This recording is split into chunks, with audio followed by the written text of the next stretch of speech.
Mualaf Jakarta. Alhamdulillah pada hari ini saya kedatangan tamu istimewa dengan Kak Tere ya. Masya Allah. Waduh, Masya Allah. Akhirnya saya bisa ketemu dengan Ustazah Tere harusnya ya. Kalau itu kan sebutnya Anissa Teresia aja. Oh, Anissa Teresia. Alhamdulillah. Saya juga nggak nyangka gitu, Toto kita bisa ketemu pada hari ini. Alhamdulillah biidznillah. Senang sekali saya bisa bertemu dengan saudara seiman saya, dengan sama-sama mantan kafir, gitu ya. Alhamdulillah. Betul ya, alhamdulillah disebut mantan kafir. Allah turunkan cahaya ya, Cahaya, mati iya. dan nur. Nah, nanti kita akan berbicara beberapa isu yang mungkin istilahnya perlu kita pikirkan, perlu kita renungkan ya, dengan beberapa mungkin pemikiran dari Kak Tere. Kak Tere ini kan mungkin kan orang-orang sudah banyak yang mendengar lah ya kisah mualafnya Kak Tere lah. Tapi saya pengen langsung nih mumpung depan saya nih diulang sedikit aja gitu, boleh nggak? Masya Allah. Ya, Alhamdulillah, alhamdulillah. Summa alhamdulillah. Alhamdulillah bi ni'mati tatimmu sholihati wa ala umuri dunya waddin wa salatu wassalamu ala Rasulillah wa ala alihi washabihi wa man wala amma ba'd. Allahumma shalli ala sayyidina Muhammad wa ala ali sayyidina Muhammad. Rabbi shrah li sadri wa yassir li amri wa hlul 'uqdatam min lisani yafqahu qawli. Kalau bicara tentang pengalaman menjemput hidayah itu rasanya gimana ya? Kayak dikasih Allah kembali spion gitu ya, untuk ngelihat gitu. Flashback ya. Iya, gitu. Dan karena kita sebenarnya kan semua ini pada hakikatnya nanti akan melihat film kita sendiri ya, masing-masing di yaumil akhir. Jadi memang permintaan untuk muhasabah, mengingat dan merenungi itu memang jadi suatu keniscayaan lah bagi mereka yang mau menggunakan akalnya untuk berpikir dan mau berserah dalam kebenaran agama Islam. Jadi kalau ditanya saya itu bermulanya dari mana kok tahu-tahu mau syahadat, lagi-lagi karena proses berpikir kok. Itu alhamdulillah dari ditakdirkan Allah lahir dari keluarga yang memang tidak mengenal ajaran Islam, ya. Keluarga inti saya itu bapak mama itu Kristen, ya, Protestan, tapi keluarga besar itu mostly Katolik. Gitu. Jadi alhamdulillahnya dari kecil sudah terbiasa menganalisis perbedaan. Gitu. Cuman internal masih Protestan dan Katolik. Betul, karena dari kecil diberikan pendidikannya itu, pendidikan sekolahnya afiliasinya juga ke agama Katolik. Jadi saya ngelihat praktisnya saya pakai Protestan waktu dulu ya, tapi value-value yang diajarkan di sekolah itu Katolik kan gitu. Tapi yang dibandingkan sama Kak Tere itu hanya ritual ibadahnya atau ke teologinya? Termasuk aspek teologinya saat itu. Gitu, saya mempertanyakan positioning pertama-tama Bunda Maria ya, karena kan bagi pihak sekolah itu kan justru hafalkan dulu waktu itu kan ya, masuk doa rosario dan sebagainya. Saya mempertanyakan juga sempat, dan pada masa itu saya berpikir pantas keluarga saya milihnya Protestan karena menurut akal saya pada saat itu dengan keterbatasan akal saya ya tentunya, saya mengindra bahwa ada poin-poin yang saya kira lebih tepat waktu itu memang pilihannya Protestan gitu, seperti patung dan segala macam ya, yang hal-hal yang sifatnya kita bisa indra waktu itu. Buat saya lebih make sense di Protestan gitu. Tapi sampai ketika saya mulai diajarin mama untuk membaca kitab suci Bible pada saat itu secara harian, kan kita dulu ada ya itu istilahnya saat teduh, renungan harian apalah itu ya. Kan ada bukunya beda-beda lah ya. Intinya itu sebenarnya tadabur ya. Ya, merenungi sebenarnya gitu. Cuma memang akhirnya Allah kasih saya mengindra poin-poin dalam kitab yang saya yakini dulu, yang keluarga saya yakini dulu, dengan pertanyaan-pertanyaan lebih besar lagi. Who is Jesus actually gitu ya?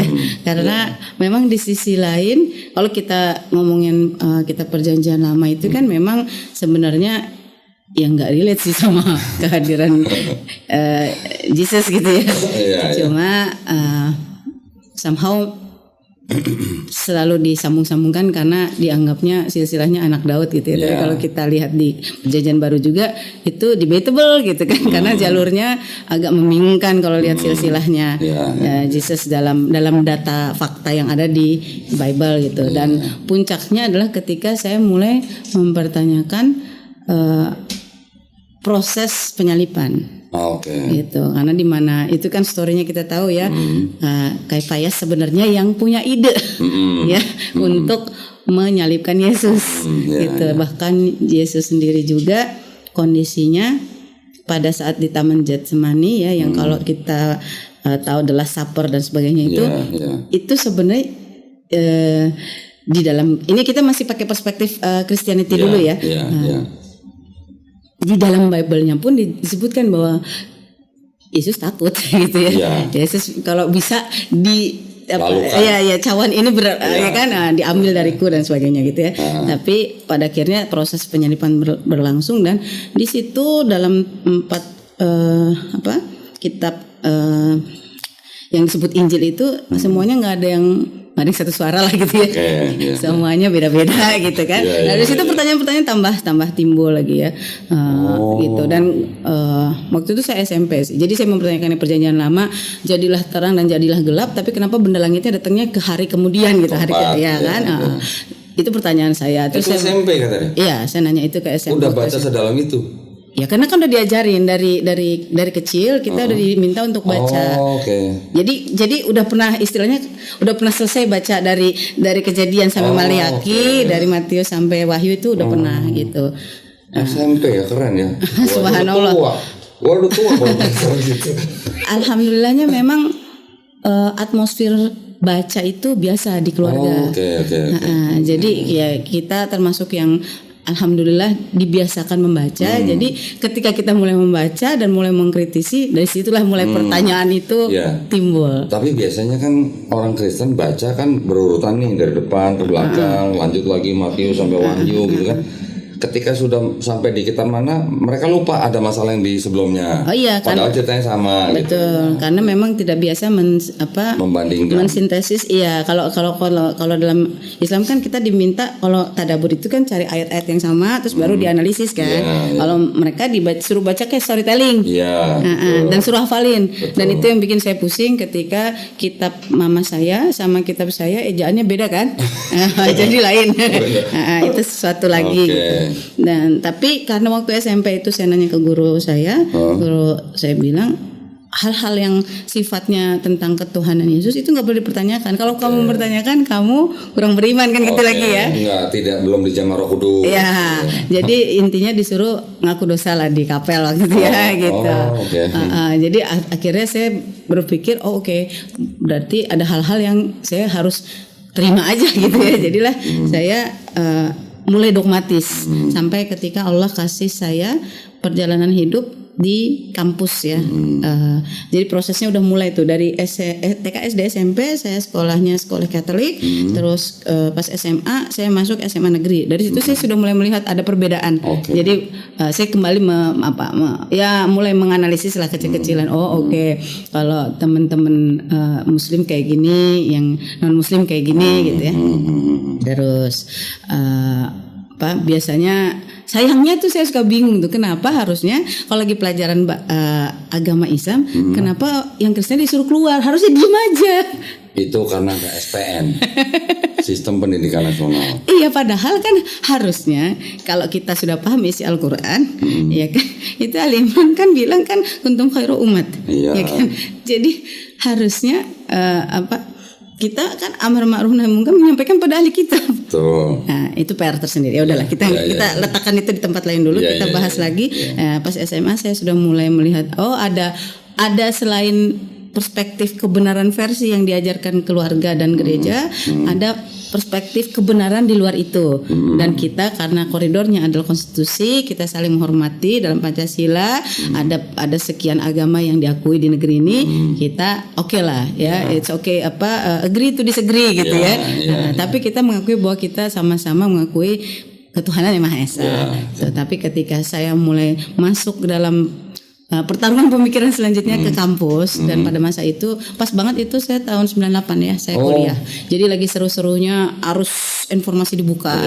Dan Masya Allah Allah kasih akal saya berotasi lebih ini kayaknya berpikir lebih banyak lagi dan ngobrol sama salah satu teman Fulanah ini, alhamdulillahnya keluarga besarnya itu istilahnya apa ya dari berbagai background lah gitu. Ini. Jadi gitu. Jadi dia nyantai gitu kan. Karena di masa itu juga kan ada banyak sekat-sekat ya waktu itu ya. Apalagi kan praktisnya dulu kan udah mulai ada semacam branding atau bukan branding lah, mungkin stigma lah, stigma bahwa Islam itu mengarahnya ke radikal gitu ya, apalagi tambah bom-bom di gereja itu kan lagi seru-serunya tuh di zaman itu.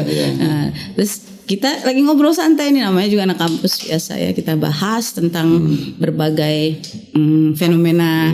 Biasalah anak kampus kan lagi seru-serunya mikir ya, mulai dari hukum teori komunikasi karena dulu kita dari program studinya komunikasi, jurusan di FISIP. Terus kita bahas juga tentang teori alam semesta, teori Big Bang apa segala macam. Pokoknya lagi asik-asiknya. Filsafat juga. Filsafat, Descartes apa segala macam gitu ya. Karena kan aku berpikir aku ada dulu kan mikirnya gitu kan. Kita harus mikir ya, kita harus ini biar kita tuh eksis gitu kan. Sampai karena temen ngobrol tentang keberadaan Tuhan gitu.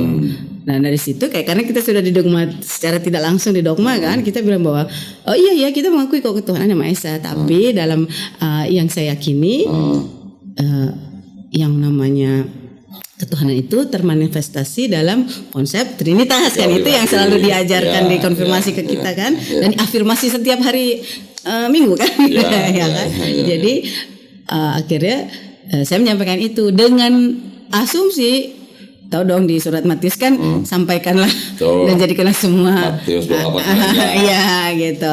Jadi alhasil saya sempat berpikir siapa tahu dia bisa kembali gitu, ya kan? Subhanallah, emang acara Allah luar biasa ya selalu ya. Teman saya bilang, iya emang ini kalau soal Yesus kita tuh nggak pernah ada masalah. Maksudnya kita tuh sepakat emang Yesus tuh kita akui juga dalam Al-Quran. Saya kaget luar biasa loh. Bukannya Nabi kamu Muhammad, saya bilang.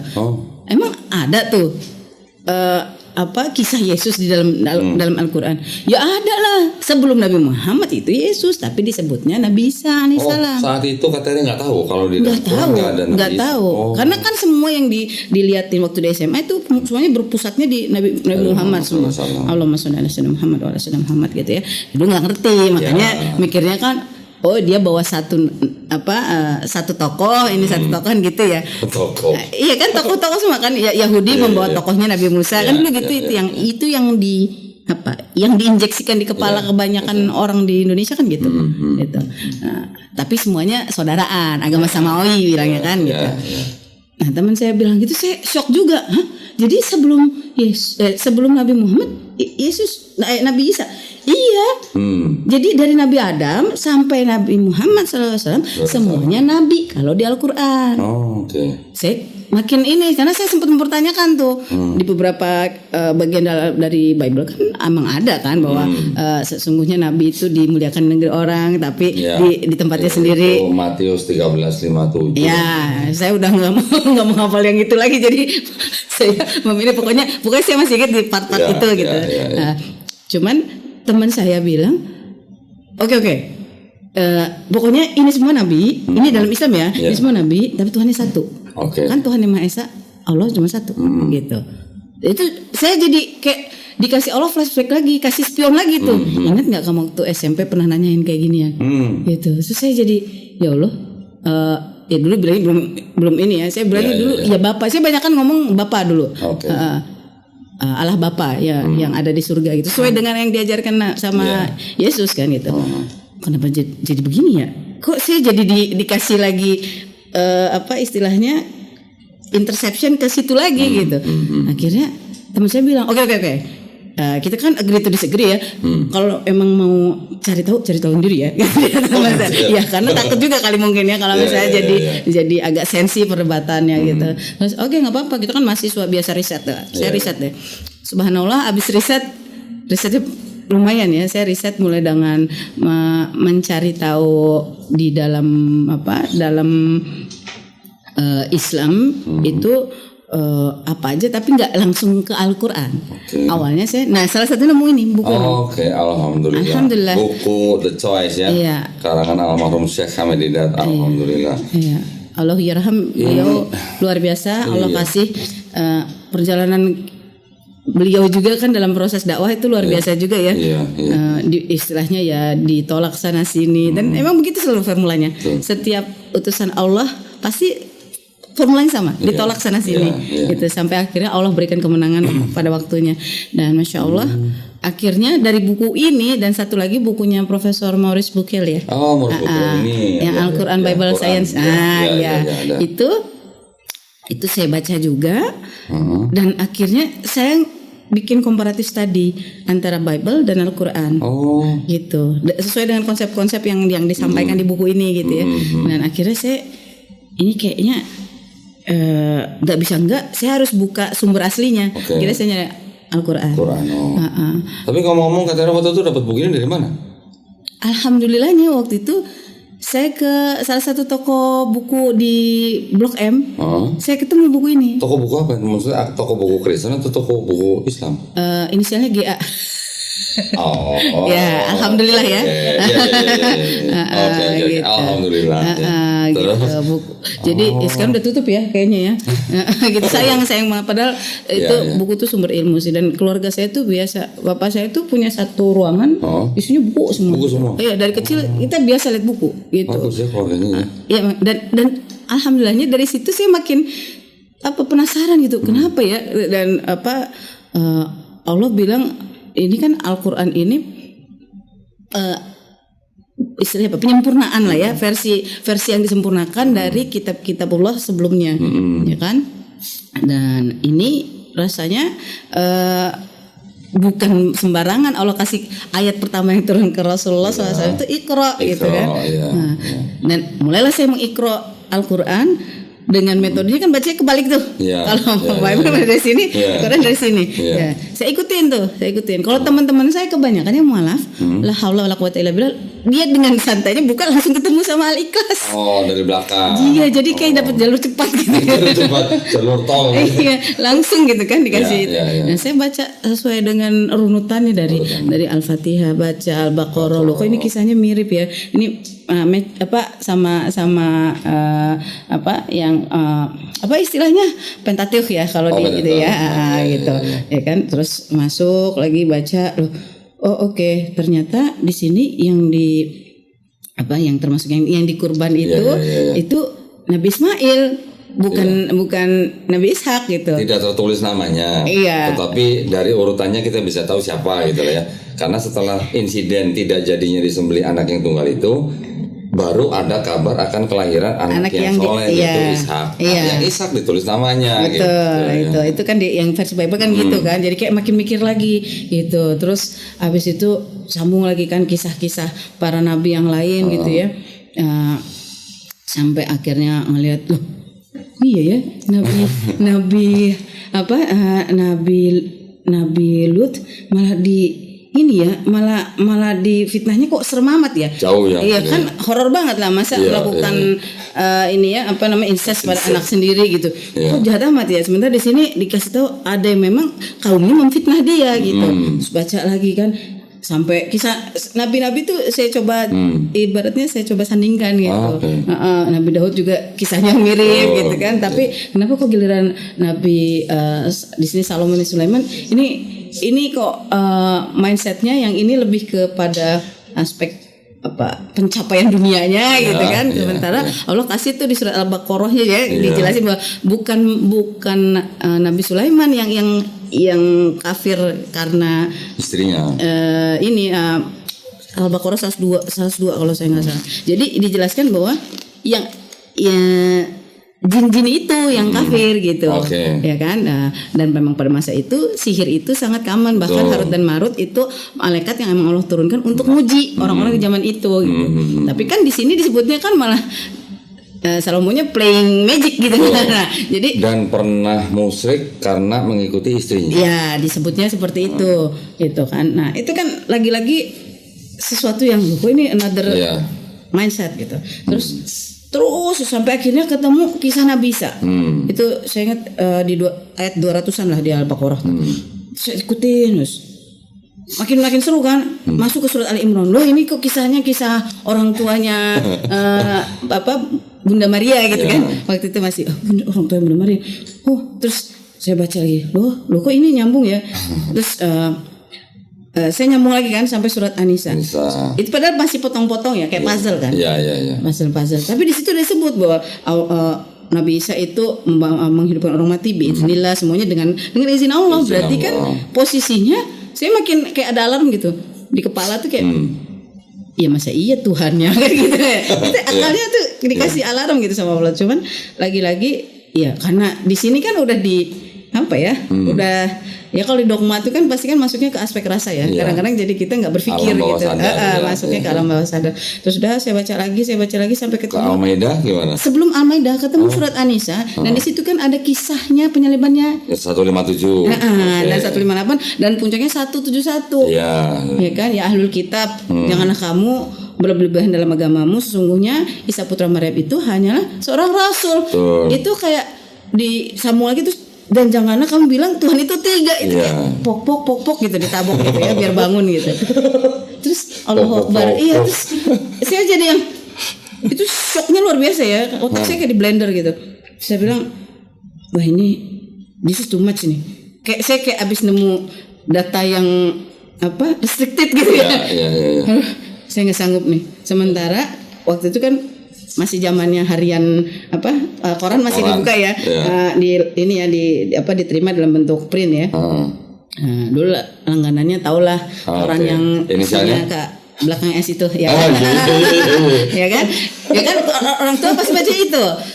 Itu kan bacaannya semua bom inilah di sini anulah itu lagi seru-serunya kan itu. Terus saya mikir apa jangan-jangan nih agama ini emang bener ya kalau katanya Karl Marx itu candu ya. Ini cuma candu nih, bisa-bisanya aja nih udah gitu. Akhirnya oke, yang penting saya bukan ateis. Saya mengakui keberadaan the causa prima. Saya memilih agnostik. Jadi sekitar setahun saya agnostik. Sempat agnostik. Gitu. Tapi gini, saya Petere pengen nanya gini. Katere kan dari kecil sampai kuliah itu kan sudah tertanam Trinity di dalam alam bawah sadar ya. Trinitas ya. Ketika sedang mempelajari Quran tadi Al-Maidah sempat stuck di Al-Maidah. Saya belum sampai Al-Maidah, saya baru sampai An-Nisa. Waktu itu belum sampai itu. Tapi sampai An-Nisa sampai yang 176 itu kan semuanya kan dikasih lihat bahwa Nabi Muhammad dan Al-Quran ini emang Allah berikan untuk mukjizat buat alam gitu. Jadi buat seluruh, berarti bukan cuma buat muslim dong. Kan gitu kan makanya. Iya.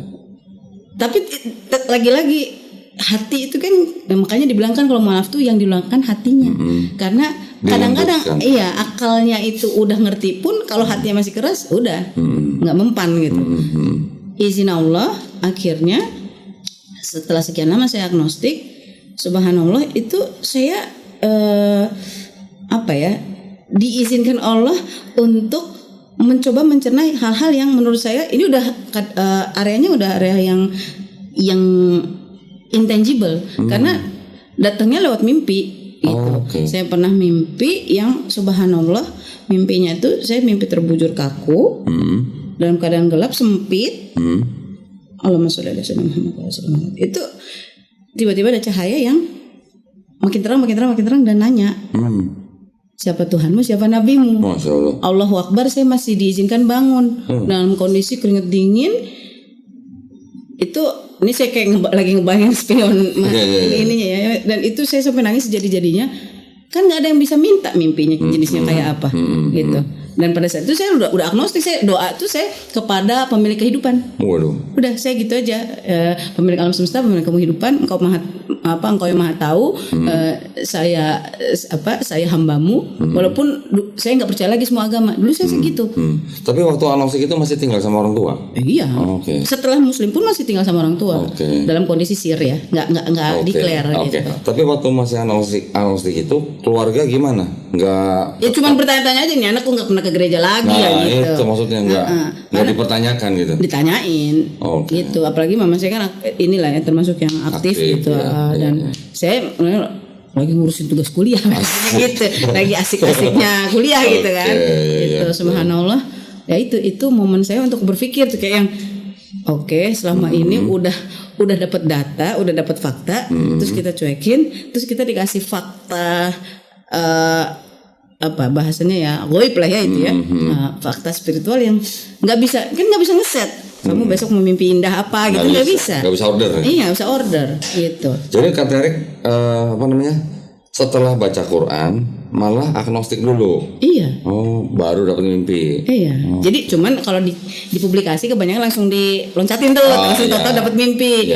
Padahal saya bukan orang yang tipikal yang saya lebih ke rationalism awalnya gitu ya. Sampai akhirnya ya benar, makanya ayat pertama, ayat kedua ya surat Al-Baqarah itu memang bahasa. Iya.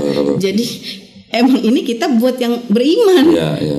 Saya baca belum beriman juga yang nggak dapat tuh cahaya itu, tapi Allah kasih lagi-lagi, Allah berikan cahaya kepada yang Ia kehendaki. Alhamdulillah dikasih sign, kita jawab.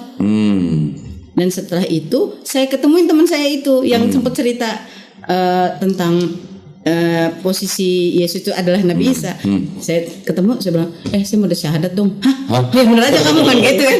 Enggak, ini udah nggak bisa nggak nih? Nggak bisa nggak gimana? Ya bener lah. Ntar yang ada nanti nyokap lu berantem ya sama gue gitu kan bahasanya kan gitu. Terus subhanallah saya bilang, akhirnya saya diminta sama teman saya untuk memaparkan temuan saya. Gitu. Akhirnya saya sampai ini nih, gini. Oke, kata teman saya. Ya udah, yuk saya dampingin teman saya. Alhamdulillah pada saat itu jadi remaja masjid di Masjid Raya Pondok Indah. Alhamdulillah saya dikasih kemudahan, saya syahadat di sana. Gitu. Nah itulah kronologinya. Berapa lama Kak Teresir itu di rumah itu?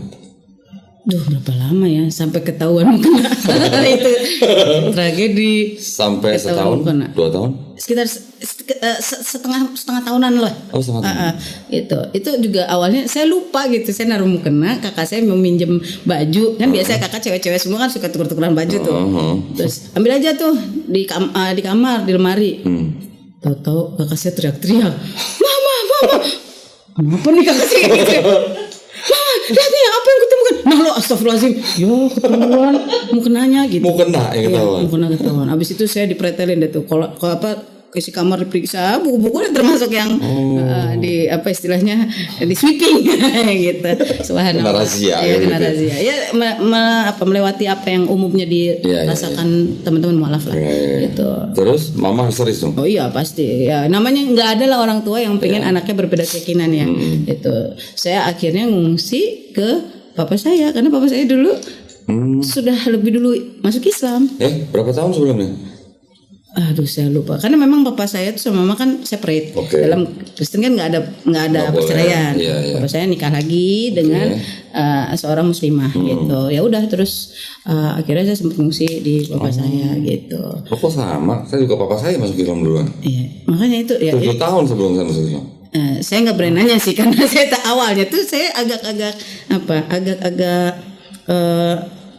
enemy juga sama bapak saya karena dulu kan saya ngerasanya loh kok keluarga ditinggalin gitu kan, kita nggak pernah tahu ya karena kan itu semua pasti punya justifikasi masing-masing. Tapi once ketika saya tahu bapak saya muslim juga, itu Allah kayak ngasih saya hatinya tuh nggak ada dendam aja gitu.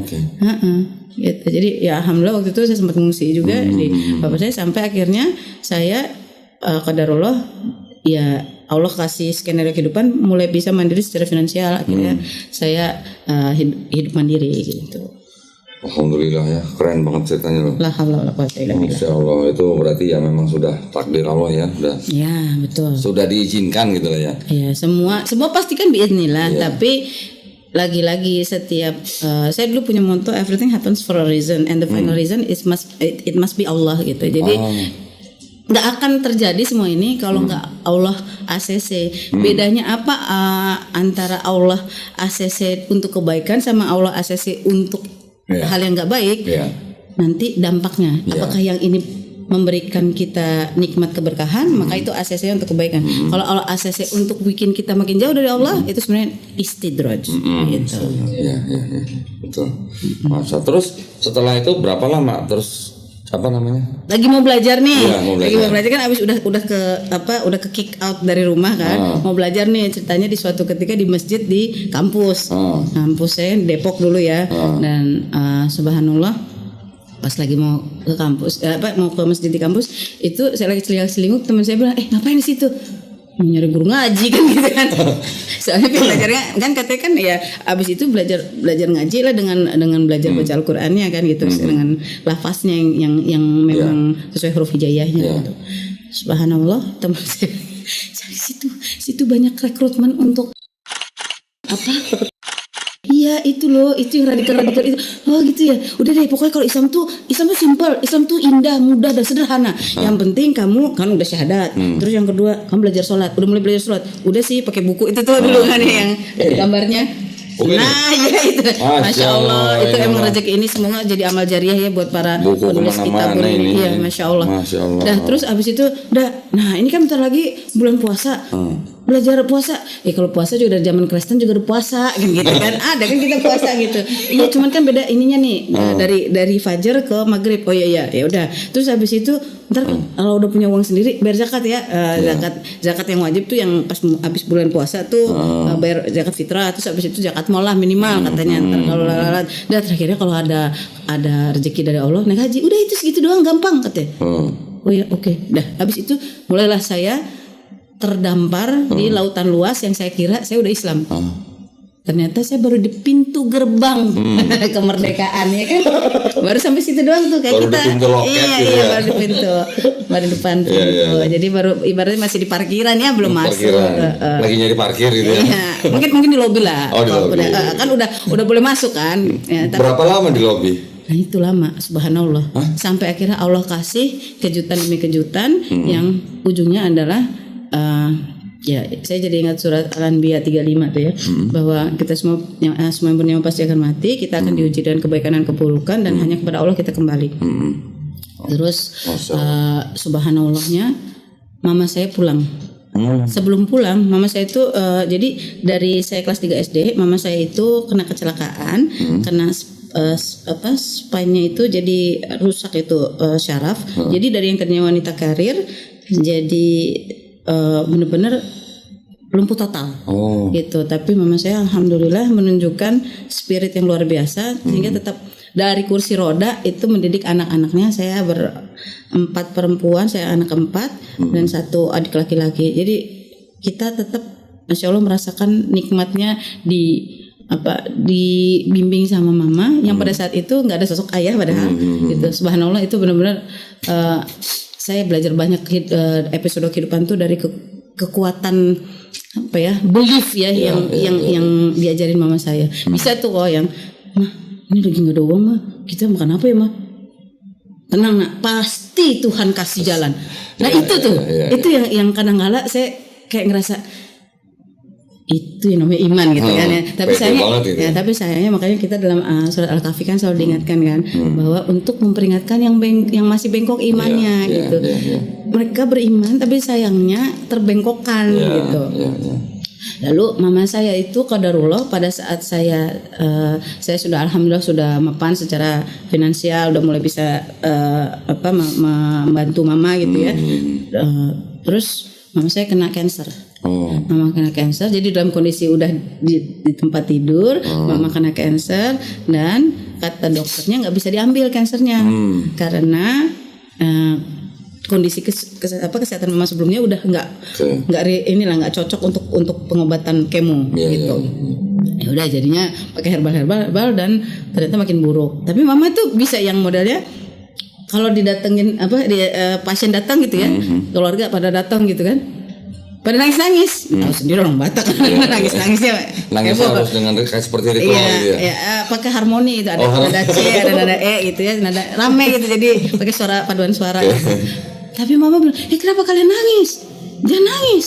Ini adalah nikmat dari Tuhan. Gitu.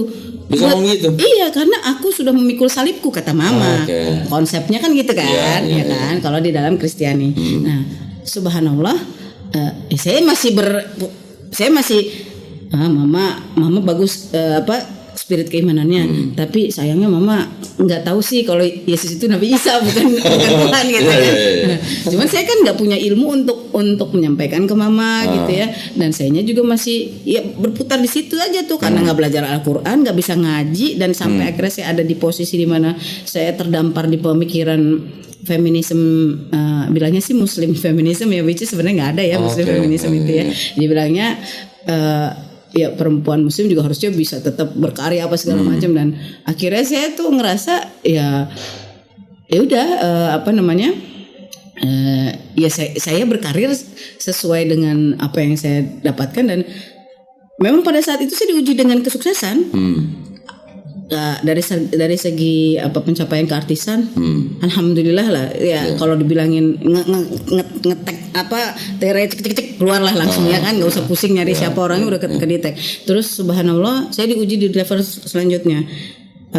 Saya diizinkan Allah jadi wakil rakyat. Ketika orang-orang berbondong-bondong ke DPR dengan segala maharnya, saya nggak bawa apa-apa, tetap Allah kasih saya kepilih. Gitu ya. Saya cuma bawa konsep, gitu. Konsepnya bahwa setiap perempuan itu harus punya kemampuan representasi untuk bisa turut memperjuangkan haknya di wilayah demokrasi struktural dan lain-lain. Pokoknya udah gitulah bahasanya dulu ya. Dan saya dibuat itu ternyata tuh. Baru sadar saya ternyata saya itu diarahin ke istidroj. Naudzubillah gitu ya. Mama saya pas udah stadiumnya tambah terus dan kata dokter, oke, kita hands up, tinggal nunggu hari. Mama saya bilang ke saya lagi di parlemen, lagi lucu-lucunya tuh parlemen tuh.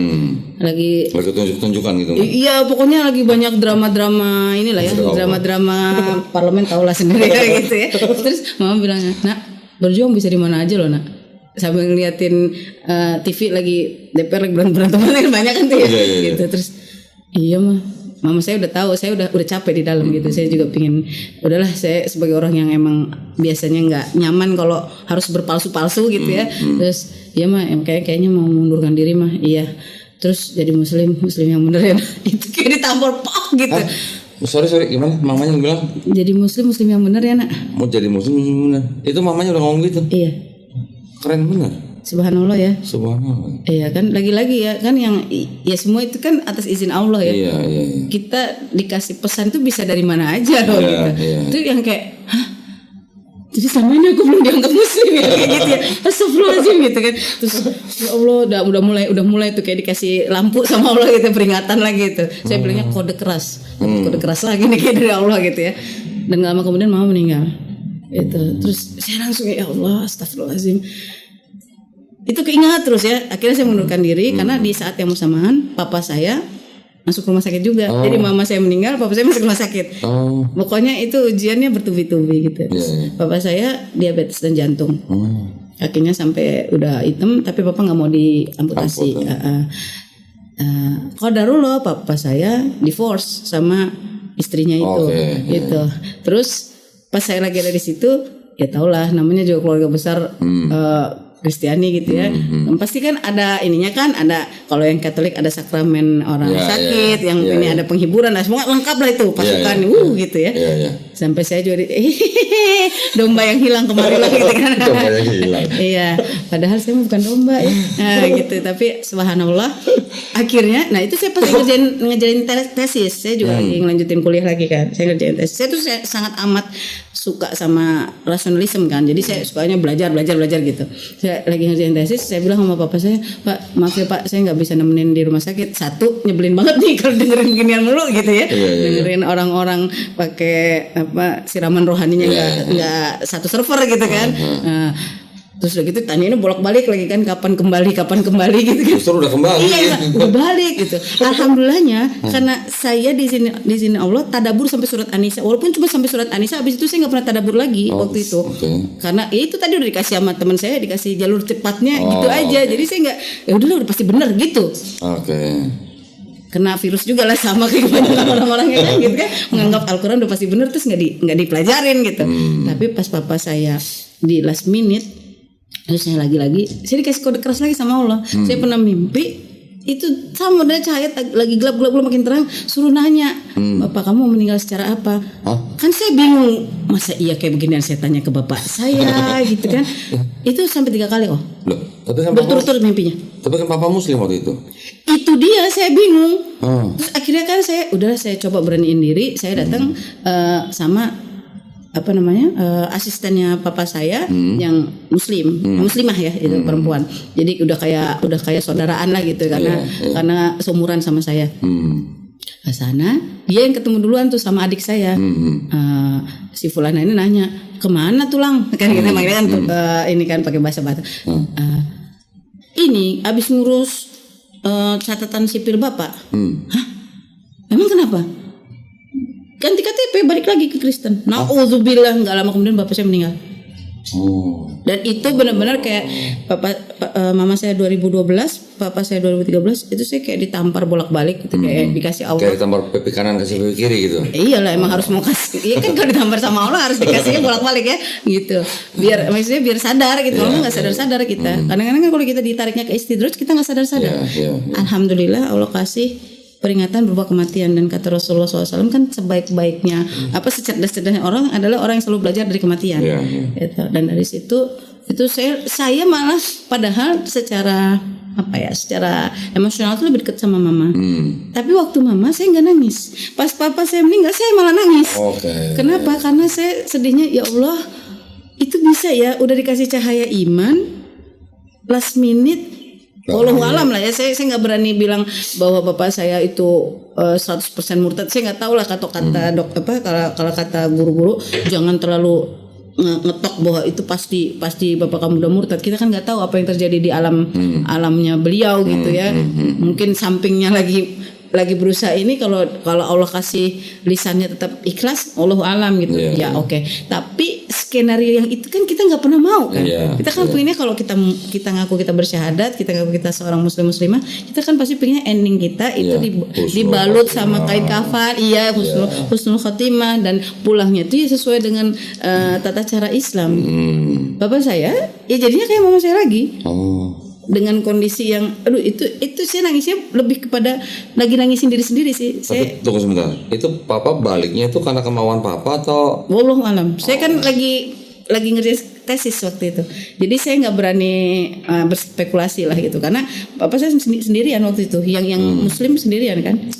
Kan lagi udah ditinggal terus sendirian, terus di rumah sakit apa waktu itu? Rumah sakit Kristen atau rumah sakit umum? Rumah sakit umum gitu, makanya. Tapi ada tim sweeping yang itu gitu ya. Karena adik saya juga termasuk bagian di dalamnya gitu. Oke. Adik saya sekolah teologi kok. Gitu. Jadi ya nggak heran lah kalau sampai ada begitu. Ya saya sih tetap berusaha untuk realistis juga ya. Kalau saya di posisi dia juga, saya juga pasti begitu gitu kan. Cuman balik lagi, what is the lesson that you will learn from that situation kan gitu. Nah akhirnya saya dengan segala keegoan saya yang runtuh itu ya, saya dikasih ingat, ya sebenarnya kamu kan sedekat itu sama kematian, kamu nyari apa sih selama ini gitu. Udah oke lah, udah udah pencapaian dunia kayaknya udah cukup lah ya untuk dipamer-pamer gitu kan kayaknya ya. Emang itu nanti bisa dipamer di akhirat gitu. Subhanallah, saya nangis di sajadah. Saya cuma minta sama Allah, ya Allah, saya nggak pengen apa-apa kecuali mati dalam keadaan husnul khotimah. Dan saya nggak tahu gimana caranya. Kalau dengan bekal saya sekarang ini, saya nggak bisa baca Quran, saya juga masih belum tutup aurat, saya juga teman-teman saya juga nggak ada yang bisa ngajarin apa segala macam. Subhanallah, la haula wala quwata illa billah. Saya dipertemukan sama salah satu yaitu insya Allah ya. Kan kalau dibilang ulama itu warasatul anbiya, itu insya Allah guru saya adalah salah satu yang memang Allah kasih nikmat surga ya insya Allah. Insya Allah. Jadi almarhumah Ustazah Umi Irma ini saya ketemu dalam kondisi saya lagi drop-dropnya gitu. Terus dah kan kita ngobrol-ngobrol dan saya mau belajar ngaji, saya mau belajar semua dari awal. Dah belajarlah saya dari awal. Dan saya baru tahu kalau ternyata baca Al-Quran itu harus pakai adab terbaik, mulai dari wudu dulu, iya, terus tutup aurat, hadap kiblat, baca doa niat, itu semua saya baru tahu. Gitu, karena ya itu dapat info hoax tuh emang bahayanya di situ. Jadi kita dapat hoax ya. Iya kan, gitu maksudnya. Dan pada saat itu nggak ada yang jadi Bani Ansornya, iya kan? Jadilah kita mengajarin yang Setelah itu berapa lama istilahnya KTR akhirnya mulai kafah gitu ya? Kafah gitu. Alhamdulillah. Sampai akhirnya menjadi ustazah gitu. La haula wala quwata illa billah. Saya juga masih belajar, saya masih santri juga. Ini cuma dapat tugas untuk anak-anak aja. Alhamdulillah. Alhamdulillahnya ya dengan segala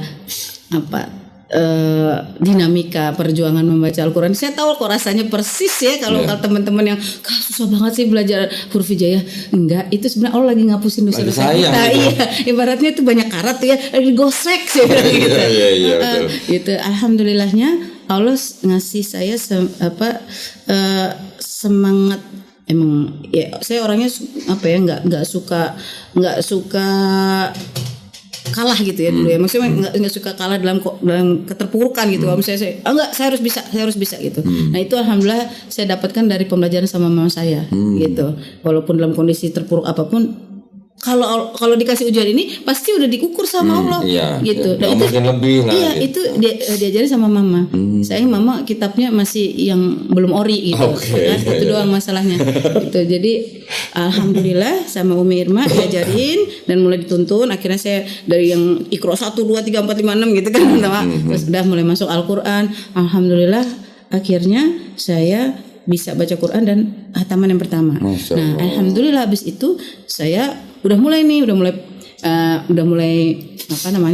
pengen tutup aurat, tapi waktu itu kalau kajian doang. Dan suatu ketika setelah saya udah mulai akrab lah dengan Al-Quran. Saya ngeliat ada kajian dekat rumah saya tuh ada masjid. Dan selama itu saya nggak pernah ngeh kalau itu masjid yang harusnya didatengin gitu ya. Kita cuman masjid. Ya kadang-kadang gitu ya. Emang bukan kita yang nggak bisa ke sana. Emang Allah yang nggak pingin kita ke sana pada saat itu kayaknya, karena belum pantas. Gitu. Tapi suatu ketika saya datang ke sana karena niat, tema kajiannya keren banget nih, fitnah akhir zaman gitu kan. Nah, itu Ustadz Zulkifli Ali waktu itu di situ. Datang ke sana dengan kondisi saya masih modalnya kerudungan aja gitu. Terus beliau nyampein semua fakta-fakta itu tahun 2016. Fakta-fakta kondisi tentang kondisi umat, kondisi tanda-tanda akhir zaman berdasarkan hadis. Dan tiba-tiba itu ada satu statement beliau ya, karena berhubungan dengan fitnah dajjal itu kebanyakan perempuan. Nah, wahai akhwat, jangan sampai hijab pertamamu adalah kain kafanmu. Langsung ditampar bolak-balik lagi. Ya kan? Rasanya itu, tapi bukan maksudnya main tangan ya. Enggak, maksudnya ini biar kepala kita berpikir. Gitu. Maksudnya ini analogi teman-teman ya, gitu, bahwa kode keras ini Allah kasih lagi buat saya mikir. Terus akhirnya saya udah mulai nanya tuh ke Umi, sebenarnya hukum menutup aurat tuh kalau lagi ngaji doang atau setiap saat? Coba suruh mikir kan. Kalau lagi sholat suruh tutup aurat nggak? Iya. Kalau ngaji baiknya adabnya tutup aurat. Kalau meninggal tutup aurat. Terus kenapa di tengah-tengahnya buka? Astagfirullahaladzim. Sama ini kan saya kan kepaparnya sama pemikiran-pemikiran sekuler kan. Dan emang ada salah satu alim di Indonesia yang mengatakan nggak apa-apa kan gitu kan. Saya ambil itu. Oke. Nah, jadi udahlah akhirnya itu Allah lagi ngasih saya kesempatan untuk menyikat hati saya yang banyak banget istilahnya karatnya gitu ya. Subhanallah, lagi mulai belajar gitu dan akhirnya saya diizinin Allah untuk waktu itu safar ke Turki. Dan pada saat ke Turki itu saya mikir kayaknya harus mulai nih, gitu. Harus mulai Bismillahirrahmanirrahim. 6 Januari 2017-nya saya ikhtiarin, ya Allah ini jangan dilepas lagi sampai saya meninggal gitu. Alhamdulillah saya mengerjakan amanat Al-Ahzab ayat 59 kan, tutuplah aurat kan, panjangkan jalabib. Itu Allah kasih nikmat luar biasa. Sebulan kemudian saya diundang Allah jadi tamu umroh. Masya Allah. Ya, jadi suami ngasih surprise gitu. Saya bingung loh, kok tiba-tiba dikasih surprise. Ya saya juga bingung kenapa kamu tahu tutup aurat gitu. Iya, jadi kayak sama-sama surprise gitu. Itu hadiah dari Allah itu ya maksudnya. Iya, sebenarnya kita semua cuma wasilah, itu dari Allah gitu. Sampai di sana kok kan, ketemu tumpukan Al-Qur'an dong. Iya. Oh di di pinggiran di Nabawi kan, dengan gaya ini, makanya nggak boleh sombong ya, nggak boleh kan udah bisa baca Quran gitu. Subhanallah, ini gimana cara bacanya? Kenapa? Ternyata ini kan metode bacanya Utsmani. Saya sampai pulang ke Indonesia, saya nanya tuh Umi ini gimana bacanya? Oh itu ada hamzah wasol Kak, kaidah hamzah wasol di awal itu beda. Gitu ya. Terus gimana caranya? Itu harus belajar lagi. Belajar lagi. Subhanallah, ternyata di masjid tempat saya kemarin ikut kajian ada. Ya udahlah, saya belajar terus dari situ sampai alhamdulillah Allah kasih nikmat asatidz yang ngajarin saya, minta saya ngajarin anak-anak sekarang. Masya Allah. Ya teruslah emang, dan makin kesini makin ya Allah, sebenarnya semua yang Allah bilang itu ya benar, itu udah kebenaran. Dan emang yang terbaik di antara kalian ya, khairukum man ta'allamal Qur'ana wa 'allama. Itu benar, emang makin belajar makin Allah tambahin lagi gitu. Dan circle kita diganti sama. Iya, komunitasnya. Iya, Allah yang filtering sendiri gitu. Dan itu indah banget, dan Masya Allah di masa belajar itu saya juga makin peka sama semua apa istilahnya ya, fenomena-fenomena yang ada di dunia yang hubungan dengan agama, gitu. Karena memang semuanya ini kan ya hubungannya dengan Islam harusnya kan. Dan nggak mungkin alam semesta ini bergerak secara aslam. Mereka semua berserah. Kalau matahari nggak berserah, ntar besoknya kita lihat mataharinya nggak terbit. Ya kan terbit dari barat gimana? Kan nggak mungkin. Nah, kalau udah terbit dari barat, selesai tuh. Ya udah selesai ya. Iya, agak ngeri-ngeri sedap tuh kalau gitu. Nah, jadi ya itu akhirnya alhamdulillahnya saya pada saat saya mulai belajar tentang Utsmani gitu, di saat yang sama saya mulai mantau lagi tuh di TV kan lagi seru-serunya tuh Donald Trump bikin kebijakan luar negeri waktu dia baru terpilih gitu ya. Itu aja waktu itu saya mikir, kenapa Donald Trump yang kepilih ya? Padahal kan masih belum mengerti apa-apa ya. Padahal sama aja. Terus yang satu kan Hillary waktu itu. Karena saya kuliahnya kan komunikasi politik. Jadi somehow ya memang sehari-hari tuh kalau mantau yang kayak gitu-gitu udah biasa gitu ya. Terus pas lagi ngelihat berita, Jerusalem is the capital city of Israel. Kaget tuh. Iya, langsung saya baca itu juga kaget. Terus saya ingat lah waktu itu kan Buya Zulkifli Ali juga bilang gini nih gitu kan. Makin dekat, subhanallah. Terus udah deh, pokoknya akhirnya Allah tarik saya untuk belajar tentang Baitul Maqdis. Alhamdulillah itu dikasih terus prosesnya. Pertama dari Peggy Khadijah itu kan saya ikut aktif di volunteernya dulu ya, Akhwat Bergerak gitu. Terus habis itu dikasih lagi ketemu sama guru-guru kayak Ode Santi Sukanto, Babel Zikrullah, terus tambah lagi guru-guru dari yang sering tuh Umi Fira yang dulu di Adara, terus ada lagi akhirnya kenal sama Syekh juga yang memang langsung berhubungan dengan Palestina, termasuk Syekh Abdul Fattah Al-Awaisi yang memang beliau memang bikin khusus kelas secara akademis disiplin ilmu Islamic Jerusalem Studies, membedakan dengan Jerusalem Studies versinya Jew. Di mana itu sekolahnya? Itu beliau bikinnya di Inggris, ada juga di Turki, ada juga di Malaysia. Gitu. Online atau? Nah waktu itu saya dapat rezekinya ikut kelasnya online. Gitu. Ya bismillah, jadinya saya makin kesini makin ya Allah benar-benar ya cara Allah tuh lagi-lagi kita tuh sebenarnya udah berserah aja kan kata Allah, berserah, nanti autopilot tuh sama Allah dikasih itu gitu. Tugas kita hanya ketika dikasih najdain mau fujuraha wa taqwaha. Kalau wa taqwaha pasti jalannya nanjak. Kalau nanjak pasti apa? Agak ngos-ngosan, agak capek. Tapi begitu kita ada di top of the mountain, itu hilang semua. Coba kalau jalannya turunan, kayak asik, ujungnya jurang, itu jalan fujur. Nah, makanya jadi dari sini saya akhirnya merasakan bahwa masya Allah ya, ketika kita minta Allah merhamna bil Quran, ya udah, jadikan Quran itu sebagai ininya ya emang benar imam yang ngasih navigasi gitu, kita ngikut aja udah gitu. Kadang-kadang itu kalau kita lagi futur aja, kan kadang-kadang ada juga ya mas saya, ya Allah udah 9 bulan nih genosida nggak kelar-kelar, kenapa sih orang muslim padahal 2 miliar lebih katanya udah sekarang, tapi ngalahin 10 juta doang itu kan hijaunya sekitar berapa? Ya 12 lah paling mentok, 12 juta, masa kalah gitu kan? Itu buka Al-Quran jebret, tiba-tiba menangis gitu, dikasih ayat. Waktu kemarin tuh saya dapat surat An-Nisa, coba deh kok. Surat An-Nisa ayatnya sebentar. Ini maklum ya, 40 something itu berpengaruh pada mata ya, saudara-saudara. Jadi kalau sudah dikasih umur 40, tadi surat Al-Ahqaf tuh ada tuh suruh banyak-banyak doa kita tuh. Karena An-Nisa berapa? An-Nisa 6 sebentar 60. Kemarin soalnya saya baru tadabbur bareng sama suami. Ini lagi-lagi cara Allah ya. Ayat 68 sama 69. Saya udah ketik 6 belum ada? Oh iya. Saya udah ketik 6. Allahu Akbar. Lanjut aja. 68 sampai 69. Masya Allah. A'udzu billahi minasyaitonir rajim. Bismillahirrahmanirrahim. ولهديناهم صراطا مستقيما ومن يطع الله والرسول فأولئك مع الذين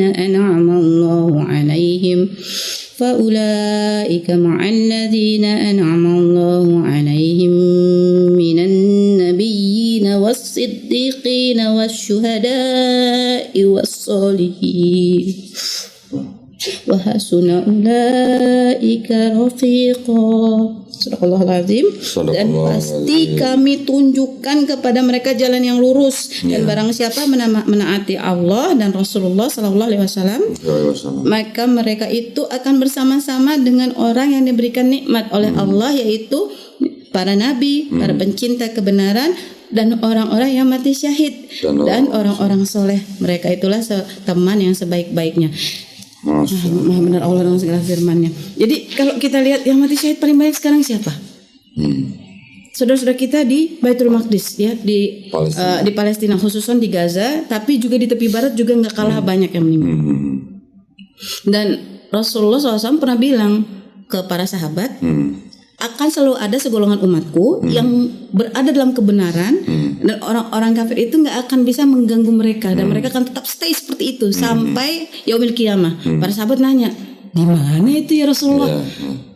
Kok canggih banget gitu kan? Ada orang yang seperti itu di Baitul Maqdis dan tepi-tepinya. Dalam pemahaman hadis itu disebutkan oleh para guru itu Bumi Syam, ya Bumi Syam yang sekarang udah dipecah-pecah.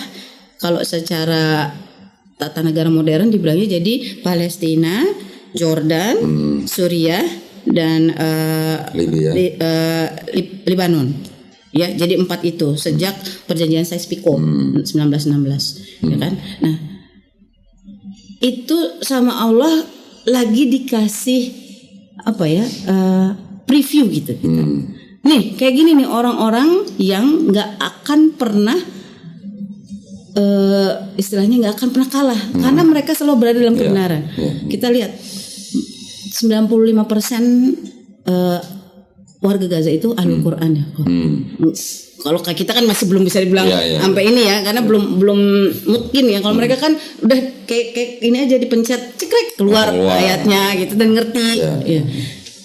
Dan mereka sekarang sudah Allah kasih sebagai bukti nyata kode keras dari Allah, mereka sudah dijadikan syuhada untuk bangunin umat sedunia. Cuman saat ini kan problemnya majority Muslim juga masih sibuk dengan urusan-urusan domestiknya sendiri, gitu ya. Apalagi urusan taksiyatun nafsnya juga belum beres. Makanya kemarin ada yang hebohnya tuh yang masalah apa maut itu ya, ya kan? Malah sibuknya kayak gitu-gitu gitu. Ya, kita masih sibuk menjaga isu-isu yang masih levelnya belum level belum level makro gitu. Kita masih yang kecil-kecil gitu. Walaupun yang memang masih internal masing-masing gitu. Walaupun padahal di Haji Wada Rasulullah SAW udah bilang umat Islam itu bagaikan satu bangunan tubuh yang sama, yang utuh gitu ya, bagian bangunan yang kokoh, dan harusnya kalau ada satu bagian tubuh yang sakit, yang lainnya harusnya ikut merasa gitu. Dan Rasulullah SAW bilang pesannya terutama untuk para ikhwan, jaga para akhwat. Udah lebih dari 10.000 kok muslimah di Gaza itu meninggal, dan meninggalnya subhanallah kisahnya kan serem-serem. Yang kemarin itu kita sempat dengar ada yang na'udzubillah ya lagi hamil dinodain sama Zionis laknatullah gitu ya. Terus ada ibu-ibu udah pakai bendera putih katanya disuruh pindah ke daerah yang aman, lagi jalan ditembak. Subhanallah, ini banyak banget. Dan ini gak cuma numbers, ini manusia. Kata Allah kalau kamu nyelamatin satu manusia aja menyelamatkan semua. Nah, pertanyaan saya sekarang, apa iya kita nih 2 miliar manusia yang ngakunya muslim ini apa benar-benar udah muslim ya? Apa iya kita benar-benar sudah ngikutin jejaknya Rasulullah SAW? Karena yang Rasulullah minta itu ya kita disuruh berlomba-lomba, nggak ada kan di Haji Wada gitu kan, nggak ada yang lebih bagus antara kamu yang kulit putih, kulit berwarna, semuanya dinilai kadar ketakwaannya gitu. Nah inilah sebenarnya lagi-lagi kalau saya kan selalu saya memperoleh nikmat iman hidayah Islam itu dengan proses berpikir, merenung, ya bertanya lagi kepada diri saya sendiri. Harusnya sih ini momen yang pas ya, Hijriyah, bulan Muharram, bulan haram tuh harusnya nggak boleh ada perang loh, gitu. Tapi kok kita bisa-bisa aja sih membiarkan peperangan ini terus berjalan gitu ya. Nah, harusnya kita semua ngerenungin lagi, yang ngakunya udah hijrah, yang ngakunya udah dapet nikmat Islam, yang ngakunya KTP-nya Muslim, ayo bangun mulai dari bangun untuk dirimu sendiri, sholat untuk dirimu sendiri, dan rapatkan barisan dalam jamaah untuk bangun sebagai satu umat yang katanya khairu ummah kalau di surat Al-Imran ayat 110. Gitu. Jangan lupa juga doain saudara kita yang di Gaza, Palestina ya. Karena memang kadang-kadang kita nih karena udah keburu panas kan, Kak gimana sih caranya biar ke Gaza? Ngapain kamu ke Gaza? Saya bilang gitu kan. Bisa bahasa Arab? Enggak. Oke. Terus mau ngapain ke sana? Ya mau bantuin. Yang ada nyusahin gitu kan. Udah. Levelnya itu kalau di kita, karena saat ini kita nggak ada yang mampu mengirimkan laskar militer khusus, karena itu kan harus level negara kan. Kalau kita saat ini yang bisa paling mungkin kita lakukan adalah bangun sebagai manusia-manusia yang sadar, karena kebanyakan dari kita emang kayak orang lagi tidur nyenyak, gitu kayak nggak ada apa-apa gitu. Padahal di sana udah ngais-ngais air gimana biar bisa keluar. Kita malah abis kajian minumannya dibuang-buang setengah segini ya kan. Itu sih kadang-kadang suka gemes tuh gitu, ya kan. Ya Allah, gimana sih? Padahal kan katanya kan inna mubadirina ikhwana syayatin. Berarti itu setan dong. Padahal kajian, nauzubillah gitu.